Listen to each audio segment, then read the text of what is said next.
What's up, everybody? Welcome back to First Fruits of Zion Reacts, where today's little internet morsel is a video apparently about whether Constantine changed the Christian day of worship from the Sabbath to Sunday.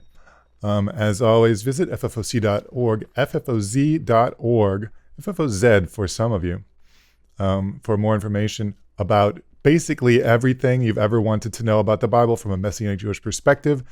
And we'll have some specific resources about this topic in the video description below. So, without further ado, let's watch the video. And the other accusation is that Constantine changed the Sabbath from Saturday to Sunday. Could you break that down for us, please? That's an interesting one because there is evidence, because of the decriminalization of Christianity, that what Constantine did allowed Christians to celebrate on Sunday without punishment.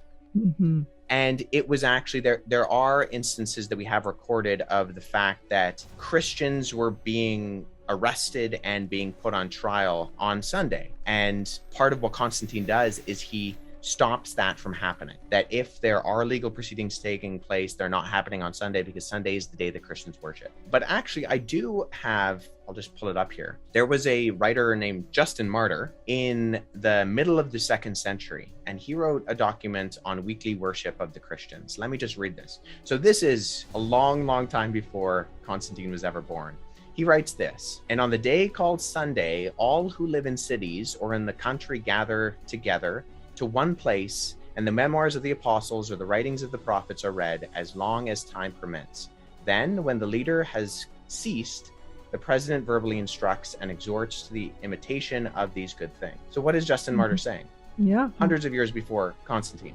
Guess what Christians do? They meet on Sunday to worship, sing, and read scripture. And we have other early Christian writers declaring that Christians in particular don't practice the Sabbath on Saturday and Friday evening like the Jews do. They worship on Sunday as like every weekend is Easter weekend kind of thing. John in Revelation talks about the day of the Lord, and he appears to be talking specifically about Sunday as the day of the Lord. Very early on within the life of the apostles, Sunday was taking a precedence, particularly because of the resurrection, as the day that Christians worship. Well, he gets the major point right that Sunday worship was a thing long before Constantine. I can't remember if that particular Ignatius quote is Ignatius or pseudo-Ignatius, but yeah, Justin Martyr, you do find it. You find it early. There's a couple things worth visiting here. A couple of ideas worth visiting. First of all, the day for corporate worship. I mean, I go to church on Sunday. I love going to church on Sunday. It's a fine day for corporate worship. The roots of this practice scripturally, what people point to is a little passage in Acts. All right, so Paul is traveling around. He's at Troas. We're in Acts 20. Verse 6, we sail away from Philippi after the days of unleavened bread. What are the days of unleavened bread?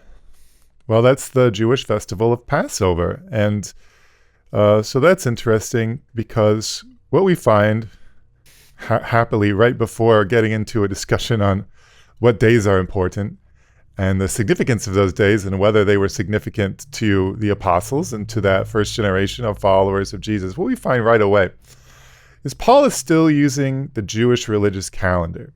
Paul still thinks the Jewish religious calendar is important. Those are the days that he thinks are special. Those are the days that he observes.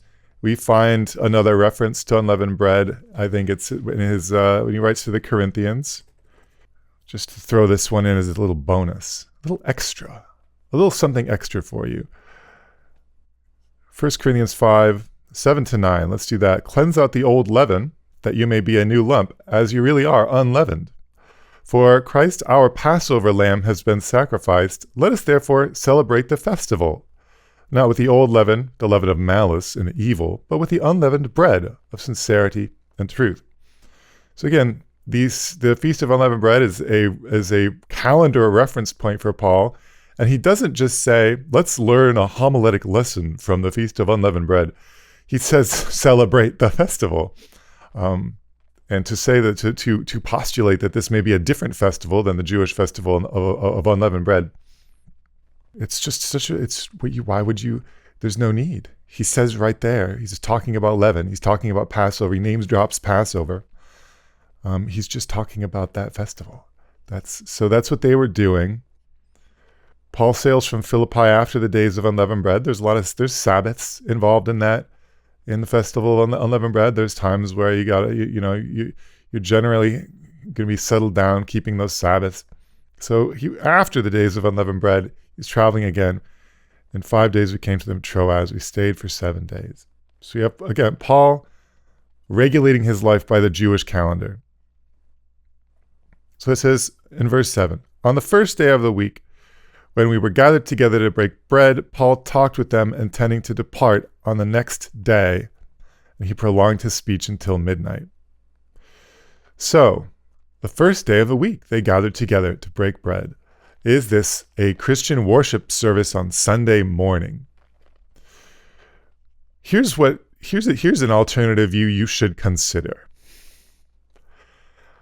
The day, according to the Jewish reckoning of time, begins when the sun goes down. When the sun goes down.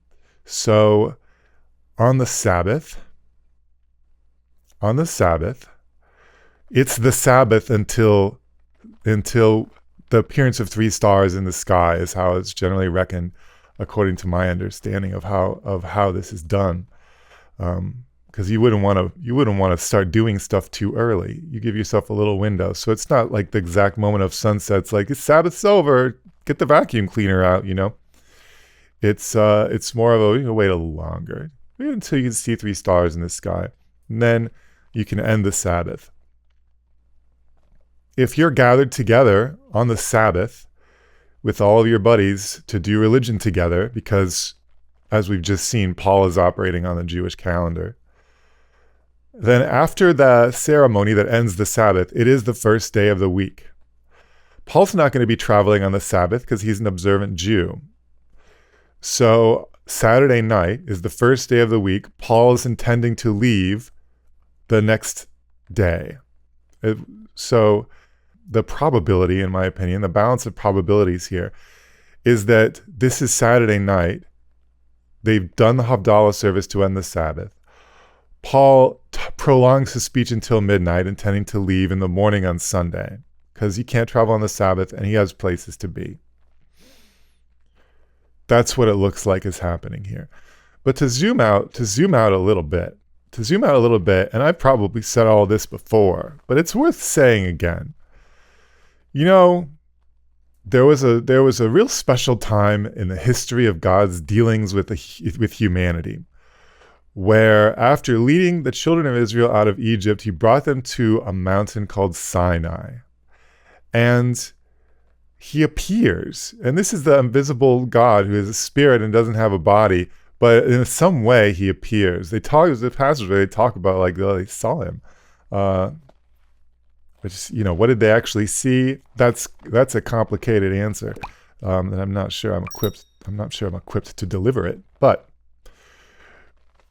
a lot of really miraculous things happened associated with the theophany, or the appearance, God's appearance in some form on the mountain. Look at Exodus 19, verse 16. On the morning of the 3rd day, there were thunders and lightnings and a thick cloud on the mountain and a very loud trumpet blast, so that all the people of the camp trembled. Then Moses brought the people out of the camp to meet God, and they took their stand at the foot of the mountain. Now Mount Sinai was wrapped in smoke, because the Lord had descended on it in fire. The smoke of it went up like the smoke of a kiln, and the whole mountain trembled greatly. And as the sound of the trumpet grew louder and louder, Moses spoke, and God answered him in thunder. The Lord came down on Mount Sinai to the top of the mountain, and the Lord called Moses to the top of the mountain, and Moses went up. What we have here is an incredible miracle. The appearance of God on Mount Sinai is a bigger miracle than anything you or I have ever seen in our lives. And once he had their attention, in chapter 20, He gave them the 10 commandments. And there's a lot more commandments, but he started with these 10. I guess he wanted them to start doing these right away, and then they could get the rest as he continued to communicate them through Moses. And most of you have read the 10 commandments. The 4th commandment is remember the Sabbath day. He spends a little time on this. You shall not murder is really short, little verse. But the Sabbath day, he gives like reasons. He's like, remember the Sabbath day to keep it holy. 6 days shall you labor and do all your work, but the 7th day is a Sabbath to the Lord your God. On it you shall not do any work, you or your son or your daughter, your male servant, your female servant, your livestock, or the sojourner who is within your gates. For in 6 days the Lord made the heavens, the earth, the sea, and all that is in them, and rested on the 7th day. Therefore the Lord blessed the Sabbath day and made it holy. Right? So he's telling the Jewish people, look, every 7th day, the Sabbath day, you are not going to do any work. And this is a commemoration and a witness to the nations that one God, your God, that you have a special covenant relationship with, made everything in 6 days. And everyone, and you're going to keep doing this. You're going to keep doing this forever. So, because it doesn't say that in this verse, but it says that other places in the Torah. You're going to keep doing these commandments that I've given you forever, all your dwelling places, all your generations. Now, what if a couple of thousand years later, someone comes and says, well, how about a different day? I know that's what God said, but how about a different day? Well, you would probably go back to this passage and say, well, God was really specific about what day is the Sabbath. And he authenticated that with all these miracles, showing up on a mountain with a fire and the thunder and the smoke and the sound of a trumpet. So a person just saying, well, I think it could be a different way. I think that the holy day should be different. That doesn't outweigh, right, the Sinai theophany. It doesn't outweigh the Sinai theophany. Now, thankfully, Jesus didn't say, how about a different day? You read through everything Jesus said, he never changed the day of worship. What we find is this sort of oblique reference to probably a Saturday night thing in Acts, and we have John in the Spirit on the Lord's Day in Revelation. Is Sunday a great day to commemorate the resurrection of our Lord and Savior, Jesus Christ?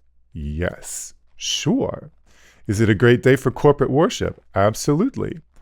But don't forget that we find in Acts also that corporate worship in the early believing community was an everyday occurrence. They met daily to eat together, as we find them eating together in the Acts 20 passage that we read. We also find them going to the temple every day at the times of prayer. And this is something that happens every day. So this idea that, well, Christian worship is on Sunday. If you're going back to the beginning, which I think is important, it's every day. Corporate worship was every day. I think that's cool. It's still the same way in Judaism today. They never forgot. They never stopped doing that. An Orthodox Jew will try their best to be part of a corporate worship service in the morning, afternoon, and evening. So Shacharit, Mincha, and Ma'ariv. There's an extra one on the Sabbath, right? And there's more for the holidays. But it's every day. So is it true that what we find in the 2nd century, right? Justin Martyr wrote in the 2nd century, Ignatius 2nd century. Is it true that we find there this shift to say, well, we're not so big on the Sabbath anymore. We're now very focused on Sunday being the special day of the week, and it's not a rest day, but it's now the new special day of the week, and it's a day for corporate worship. And does this predate Constantine by hundreds of years? That is true. That part is true. However, this breakaway from the Jewish idea of the Sabbath, having the Sabbath as a rest day, that breakaway, the discontinuation of that in the early believing community, like early in the sense of 2nd century, not the first generation disciples, but the 2nd century disciples. This was occasioned by a lot of different factors. You had two groups. You had Jews and you had these like Gentile believers in Jesus fighting over the same definition, right? Who gets to be the people of God? The God of the Old Testament, right? Who is, and we've just recently done a video on this where I asked the question, to whom do the benefits of the Abrahamic covenant exceed, right? Who gets those benefits? And part of that question is, who gets to be the people of God? In the 2nd century, the Christians were already saying, it's not the Jews, it's us. And as part of that process, practices that seemed overtly, specifically Jewish, signs, for example, of the Sinai covenant between God and Israel, those things were phased out. And it looks like they were phased out beginning in the 2nd century. I don't know if the beginning earlier, but at least beginning in the 2nd century. And the Sabbath was a casualty of this. The Sabbath was a casualty of this active self-differentiation from the Jewish people. Why? Well, the Roman Empire was persecuting Jews. That was part of it. You had a lot of animosity. There may have been Jewish people who wanted to differentiate themselves from the Jesus movement because they had an exception to not having to worship the emperor. Gentile Christians did not have that exception. We were trying to sort of hide out in the synagogue. It was causing problems. Jewish people were like, get out of here. You're not the same thing as us. And this really a complex social process by which both groups distanced themselves from the other. My point is, and search the Bible and leave a comment if you think the next statement is not true. The Bible does not give anywhere a theological, scriptural, or textual justification for the deprecation of the Sabbath day. If you think you find a verse that says that, I promise you what you found is just some vague thing about days that you are trying to make mean something specific about the Sabbath. For something as important as revoking 10% of the 10 Commandments, you would need something pretty concrete. You would need something that is unmistakably, you would need another Sinai theophany type of revelation. And even that, you would be asking a lot of questions because God says he doesn't change his mind. And this thing is a memory of creation, which is still something that happened. God still made the world in 6 days, rested on the 7th. Still worth celebrating, still worth commemorating, still a powerful statement of faith. Now, I'm not saying that if you're a non-Jewish follower of Jesus, you have to go learn exactly how to keep the Sabbath as a Jewish person would. It is a sign of the covenant between God and Israel, as well as being a remembrance of creation. And it is inappropriate for a non-Jewish follower of Jesus to do Sabbath observance so well that people assume that they're Jewish, because it sends the wrong message. We're not supposed to go that far. But it's still the Sabbath, to acknowledge that it's the Sabbath, to remember that it's the Sabbath, and you can even make it a special day. And then, you could be like me and go to church on Sunday. I go to church every Sunday, and I play that guitar, and I sing some songs, and I have a lot of fun, and I remember the resurrection of our Master. Why not? I mean, it's great. That's I see my friends there, and I have a good time. Go ahead and do that also, if you want. It doesn't have to be an either-or thing, is what I'm saying. You could do both. All right. Well, that's all I have to say right now about the Sabbath and Sunday. Again, check the video description. We write articles about all this stuff. You can get more detail.